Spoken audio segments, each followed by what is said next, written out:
Insinyur Juanda Kartawijaya, gambar wajahnya sudah sering kita lihat di uang lembaran Rp50.000. Tapi tahukah Anda bahwa jasanya bagi Indonesia sungguh luar biasa? Ia seorang teknokrat, pemimpin sederhana, sekaligus negarawan visioner.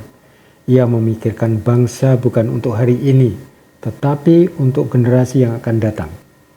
Ia tokoh yang menegaskan, Indonesia adalah negara kepulauan, satu tanah air, satu kedaulatan. Lahir di Tasikmalaya, Jawa Barat 14 Januari 1911, Juanda sejak kecil dikenal rajin, cerdas, dan tenang. Menempuh pendidikan di HIS, AMS, lalu di Technische Hogeschool Bandung. Sekarang ITB, jurusan teknik sipil hingga meraih gelar insinyur. Meskipun banyak tawaran bekerja di perusahaan besar dengan gaji yang tinggi, ia memilih mengajar di sekolah menengah. Ia memilih mengabdi pada pelayanan publik. Ia dikenal sederhana, disiplin, selalu mengutamakan kepentingan bangsa di atas kepentingan pribadi. Setelah proklamasi 1945, Juanda aktif di pemerintahan, menjabat Menteri Perhubungan, Menteri Keuangan, Menteri Pertahanan, hingga Menteri Kemakmuran.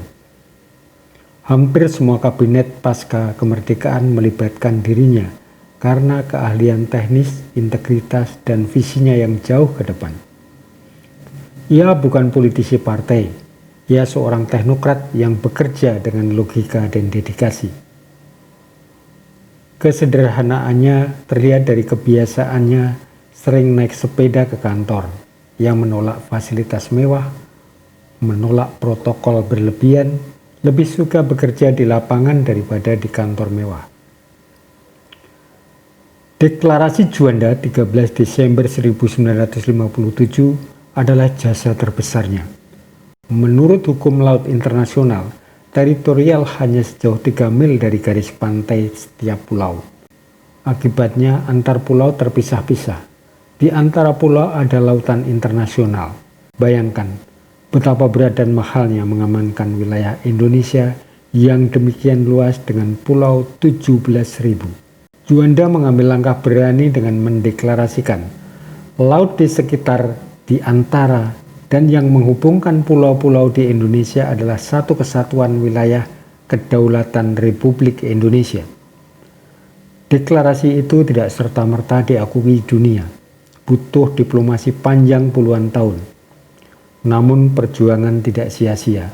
Tahun 1982, PBB, UNCLOS, Hukum Laut Internasional menerima konsep negara kepulauan yang dideklarasikan Juanda.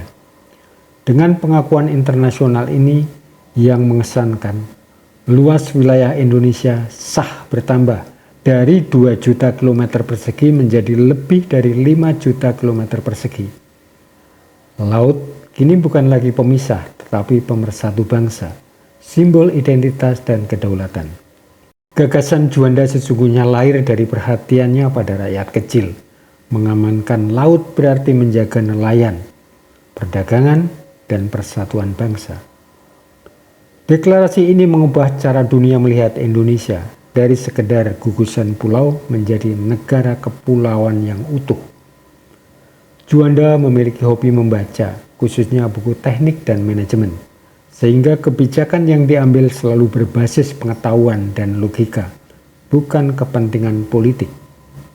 Juanda termasuk sosok yang jarang tampil di media, tetapi jasanya nyata bagi identitas kemaritiman dan persatuan Indonesia.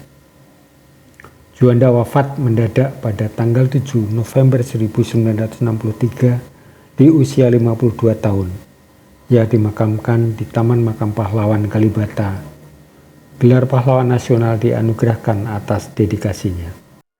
Deklarasi Juanda 13 Desember ditetapkan sebagai Hari Nusantara untuk mengenang perjuangan menyatukan bangsa melalui laut. Namanya juga diabadikan untuk Bandara Internasional di Surabaya, simbol pengaruhnya pada transportasi dan konektivitas Indonesia.